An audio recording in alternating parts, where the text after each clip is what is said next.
We're back. Good morning. Happy Hey, Wednesday. hello. Welcome to the Goddess Chats. Yeah, we're mermaids today. Yay! Yes, we are. Look. Yeah. We're celebrating Yemoja, the Yes. goddess of all that flows. Yes, Goddess. Yes. Shall I read a little bit about Yes, what Yemoja is please. so we have an idea? Well, let's see. Yemoja represents the creative force of the unconscious, the secret depths that bring the unseen into the physical realm. Hmm. The African goddess Yemoja gave birth to all of the 14 gods and goddesses in the Yoruba religion. She is caring and nurturing, and yet also fiercely protective and strong, with a desire to relieve her children of any struggles or sorrows. You know, how interesting. Last week we were talking about Fatima and her protection of her family and her nurturing, and then now we have Yemoja coming in the scene. And as a mermaid, she exists both in the world and also in the unseen depths. She can help us dive down deep into the unconscious or into the collective unconscious and retrieve the hidden secrets or the wise pearls that we need to integrate now for our life to flow again. So she comes in and clears those blocks and brings us out of the depths. And well, and going into that deep collective unconscious, that's where we really are doing our deep meditations and really working to be in connection with the divine. That's the message here. Mermaids are in the ocean, so we're talking about water. This is creative energy. This is and the ocean is deep, so deep. It goes so deep, right? A few years back, I had actually, it was last summer. I say a few years, it feels like a few years. Forever. Last year, my birthday week, we were at the beach, and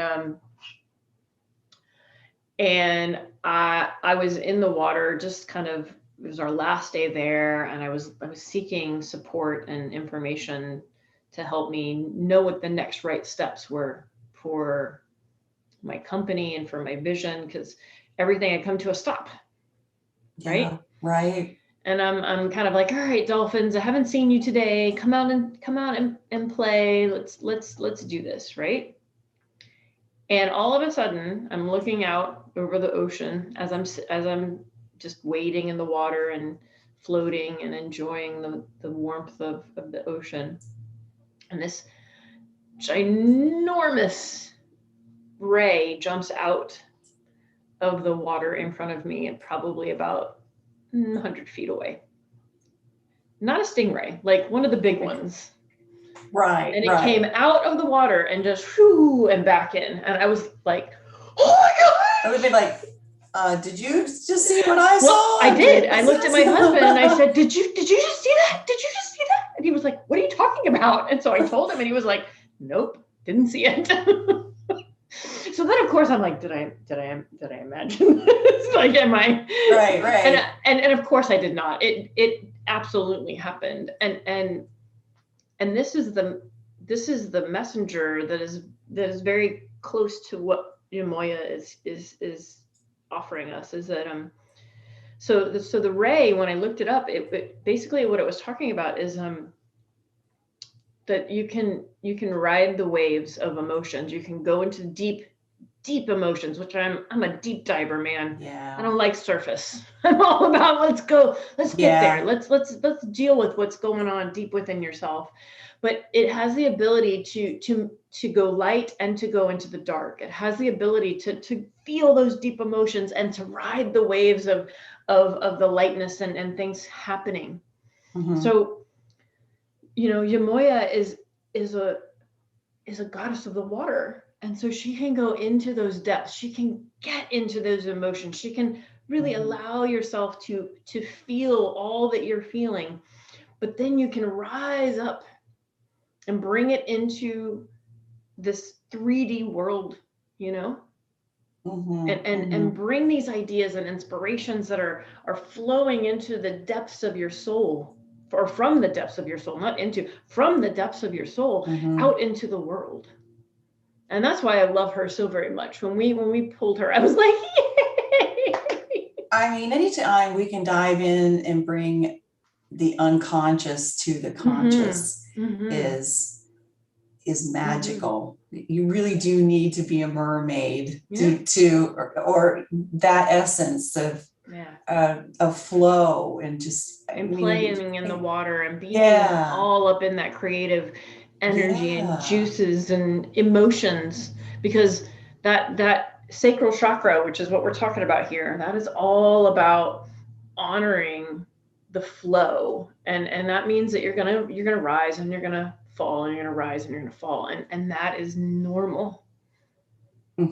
It is necessary, because we can't always be up here, and we don't want to always be down here. So if we're on either end of that spectrum, just like anything else, dualities, right? Let's bring it. Neither one of those ends of the spectrum needs to be lived in all of the time. It's about how can we bring, equality, that yin and yang, that exploration and dreaming, and then creating it and bringing it into the earth, into the world. Yeah. And I have to say, this is the time of year that most of my creative juices really, really kick in.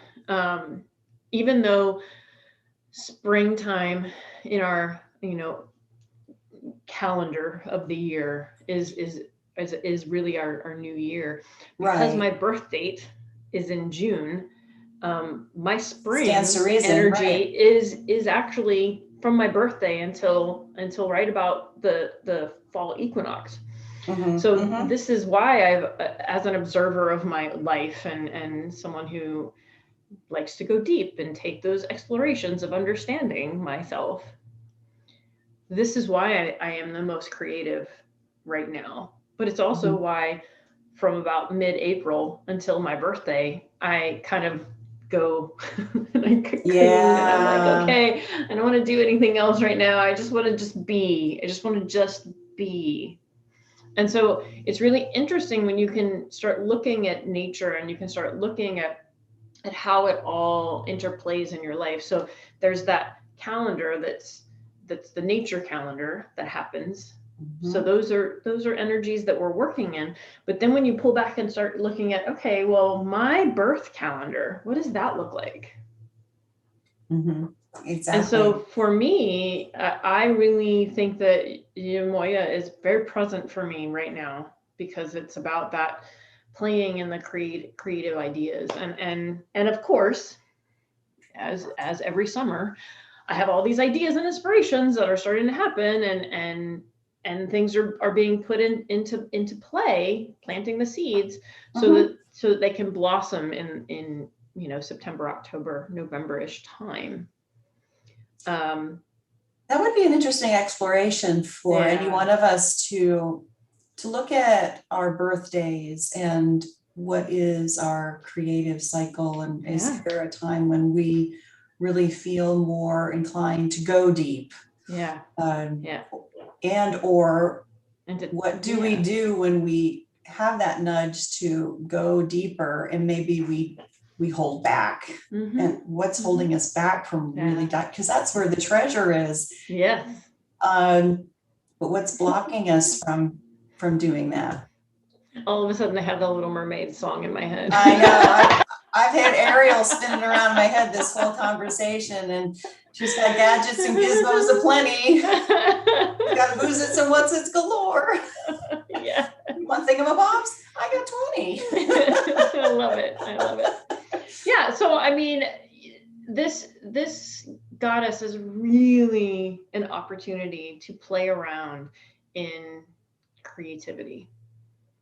To recognize that when you quiet yourself and you tap into your heart song and that deep well of inspiration that's within you, because that deep well is connected directly to that collective unconscious.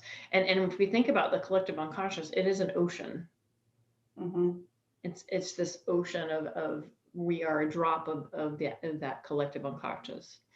So Yemoja offers us the opportunity to remember that and to honor that and to seek out the options or the experiences that will take you to opening up to that. I love that her image, and I'm just going to share it here.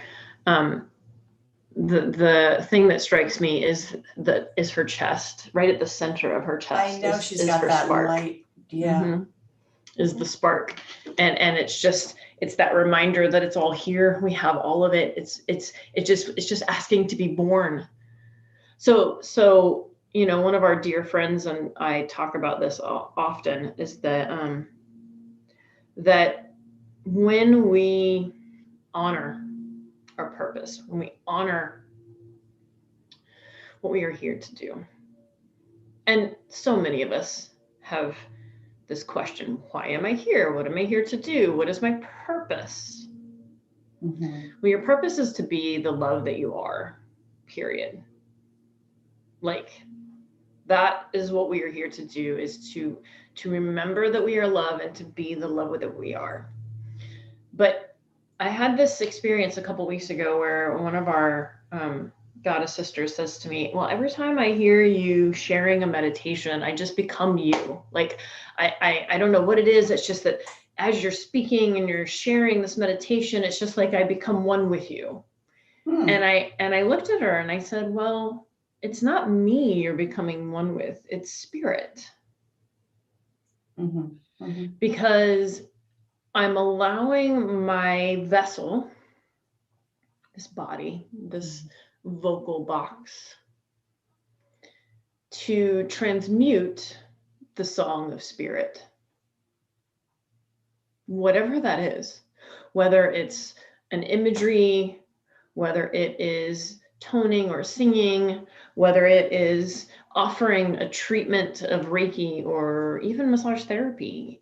When I step out of the ego space and into the space of being a grounded conduit for divine, unconditional love to flow through me into the world, this is me co-creating and allowing this beautiful flow of spirit to move through me into the world. And that's what I feel like Yemoja is offering me, is to remember that when I just drop into space with the divine, with the goddess, with the higher power, and just let it flow through me, I am in the flow. And that's what she's talking about. Being the channel. Being in the flow. Yeah. Be in the flow. Be the flow. Allow the creative expressions and inspirations to move through you into the world, because the world needs what you have to share. Amen. Yes. Goddess. I'm not inspired at all today, am I? Well, sisters, we hope that you have found some inspiration in this goddess chat today, and we would love to hear what you have to share in regards to this. And take this beautiful goddess's messages and let them find their way through you. And with that, we are so grateful to be with you here again on another Goddess Chat Wednesday. I think I consumed the conversation today. No, it's all good. But we will return next week, and we hope that you have a